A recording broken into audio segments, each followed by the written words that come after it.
Hey everyone, welcome to my channel. This is Vasundhara Singh and in today's video हम पढ़ने वाले हैं source based questions for class 12th history exams. ठीक है, so in this video हम पढ़ेंगे कुछ 4 से 5 source based questions, कैसे आंसर करना है, किस तरह से हम आंसर लिखेंगे, वो सारी चीज़ें हम इस वीडियो में देखेंगे.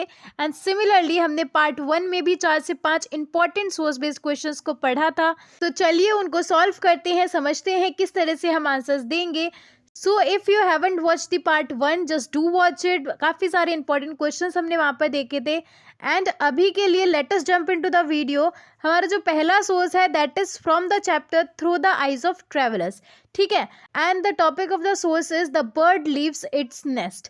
This is an excerpt from the Rihla. तो इससे हमको पता चल जाता है कि ये रिला जो बुक है उससे एक पैसेज लिया गया है, उससे कुछ टेक्स्ट लिया गया है.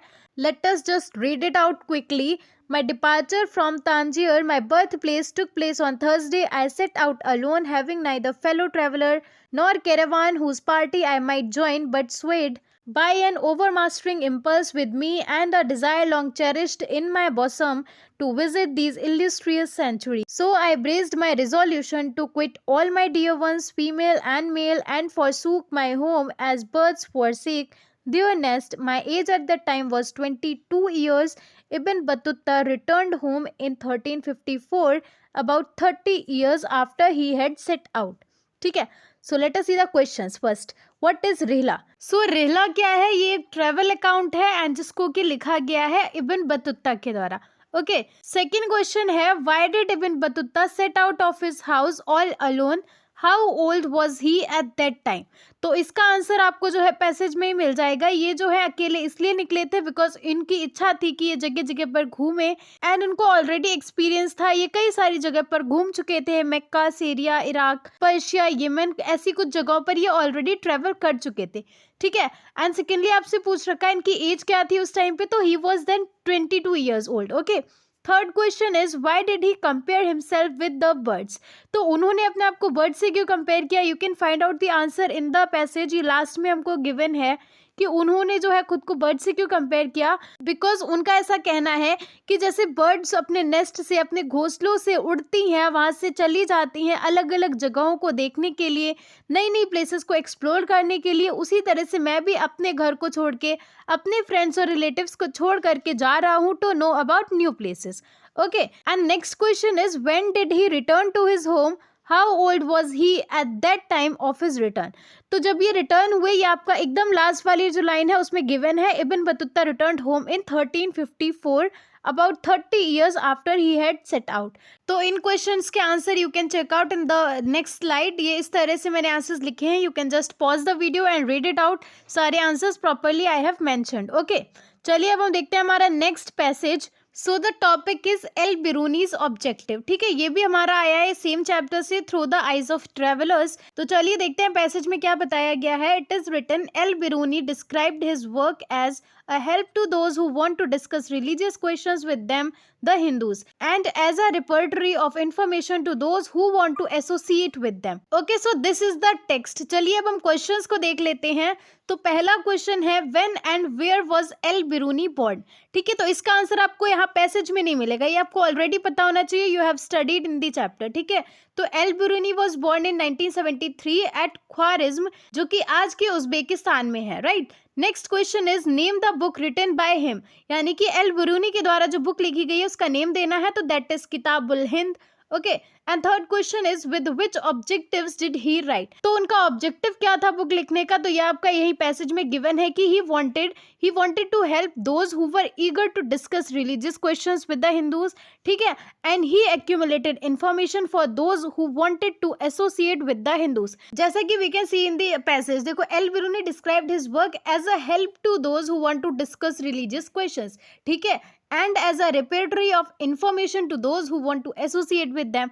ठीक है, इसी चीज को हम आंसर में लिख देंगे. I hope you understood. बहुत ही ज्यादा क्लियरली लिखा हुआ है कि एल बिरूनी के ऑब्जेक्टिव क्या थे लिखने के पीछे. ठीक है, यही बताया ही गया है इस टेक्स्ट में. Right, so just copy as it is and आपका आंसर हो गया. तो this was very easy I guess. चलिए let us move on to the next one. So this one is from the chapter Bhakti Sufi traditions. ठीक है, तो this is your source, ये आपका सोर्स है. ये text let us read it out first. The one lord here is a composition attributed to Kabir. Tell me, brother, how can there be no one Lord of the world but two? Who led you to astray? God is called by many names, names like Allah, Ram, Kareem, Keshav, Hari, and Hazrat.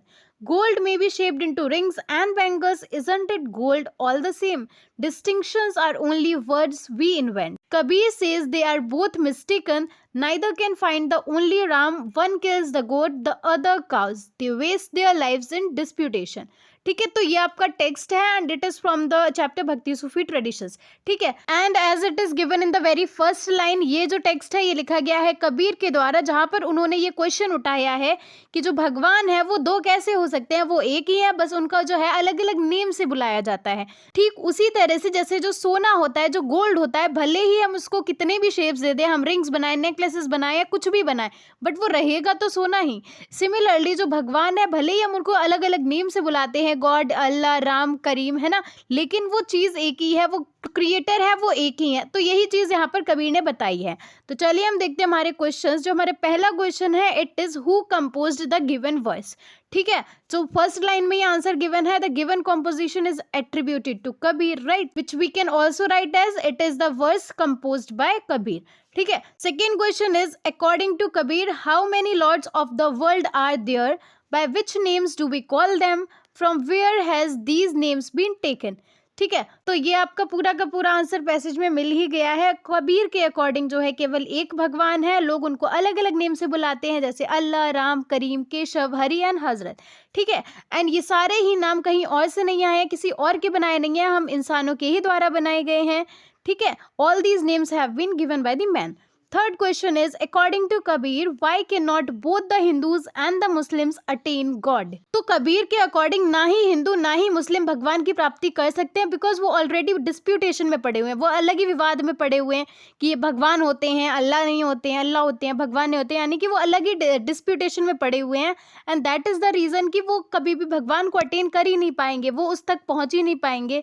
जो Hindus हैं वो बकरियों को मार रहे हैं, जो Muslims हैं वो काउस को मार रहे हैं. तो ये जो विवाद चल रहा है, इसके चलते neither Hindus nor Muslims can attain God. Okay, next question is right any two other teachings of Kabir.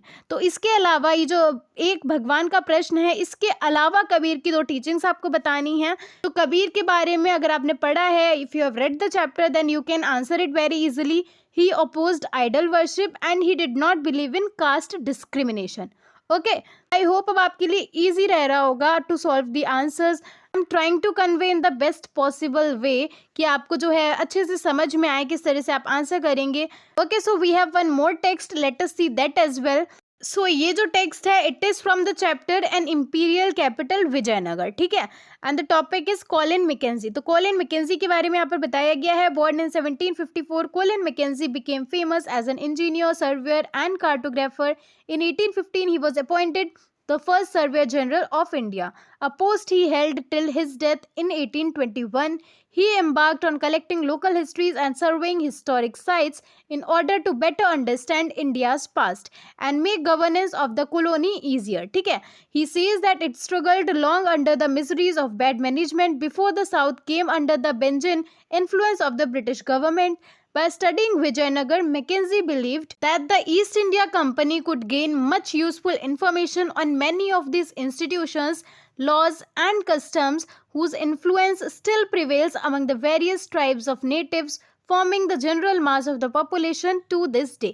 ठीक है, so let us see the questions. सबसे पहले तो यहाँ पर हमारे पास में 3 क्वेश्चंस हैं. The first question is who was Colin Mackenzie, give his introduction. तो very first line is giving you the answer. Colin Mackenzie जो है बहुत ही ज्यादा फेमस इंजीनियर थे, सर्वेयर थे, कार्टोग्राफर थे and he was born in 1754. ठीक है, in 1815 he was appointed the first surveyor general of India, a post he held till his death in 1821. So आप बस इसी टेक्स्ट को एज इट इज लिख देंगे, that is the introduction of Colin McKenzie. ठीक है, इस तरह से ही आप आंसर लिख सकते हैं. इसके अलावा अगर आप चैप्टर बेस्ड आंसर प्रिपेयर करना चाहते हैं तो वो भी आप लिख सकते हैं. इफ यू वांट कि आप कॉलिन मैकेंजी का जो इंट्रोडक्शन देना चाहेंगे चैप्टर के बेसिस पे, then also you can give it. I have written in that way only.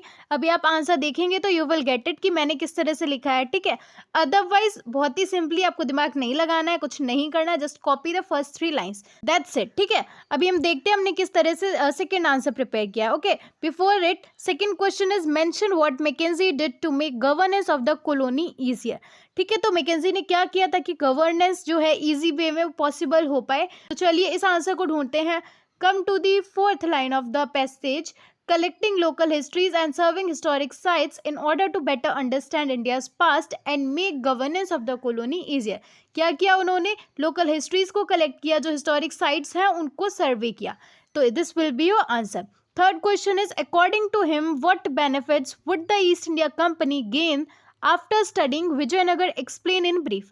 तो यहाँ पर आपको बताना है कि विजयनगर को स्टडी करने के बाद ईस्ट इंडिया कंपनी का क्या फायदा हो सकता है, ठीक है, उनको क्या प्रॉफिट्स मिल सकते हैं। तो देखो ये आंसर भी एज इट इज आपका पैसेज में लिखा हुआ है। Come to the last fourth line, here it is written, Mackenzie believed that the East India Company could gain much useful information on many of these institutions, laws and customs whose influence still prevails among the various tribes of natives. These natives form the general mass of the population। ठीक है, तो इसी चीज को हम लिख सकते हैं। And at the end we can conclude it by writing it can help East India Company in ruling the country in a better way। Okay, तो this will be your answer। सो चलिए let us have a look on the answers. देखिए अगर आपने passage based answer लिखा है who was Colin McKenzie का, तो आप वो स्टार्टिंग के 2-3 लाइंस लिख सकते हैं। Otherwise this could also be your answer, which is Colin Mackenzie was an engineer and antiquarian. He was an employee of East India Company. He prepared the first survey of the Hampi. His initial information about the city was based on the memories of priests of the Virupaksha temple and the shrine of Pampa Devi। Okay. And second question was mentioned what Mackenzie did to make governance of the colony easier. So he collected local histories and surveyed historic sites in order to get better understanding of India's past. It helped to make governance of the colony easier। ठीक है, आपका passage में ये answer given है। And third answer also we have discussed just now. According to him the East India Company could gain much useful information on many of these institutions, laws and customs whose influence still prevails among the various tribes of natives. These natives form the general mass of the population. It can help the East India Company in ruling the country in a better way। Okay, so these will be your answers and यहाँ पर we have practiced multiple source based questions and that's it for today's video। यहाँ पर हमने काफी सारे important questions को discuss किया है। I hope this was helpful for you guys and if you like the video give it a thumbs up, subscribe to my channel, share among your friends and हम मिलेंगे हमारे next video में with another bunch of questions। Till then stay tuned। रुक जाना नहीं तू कहीं हार के।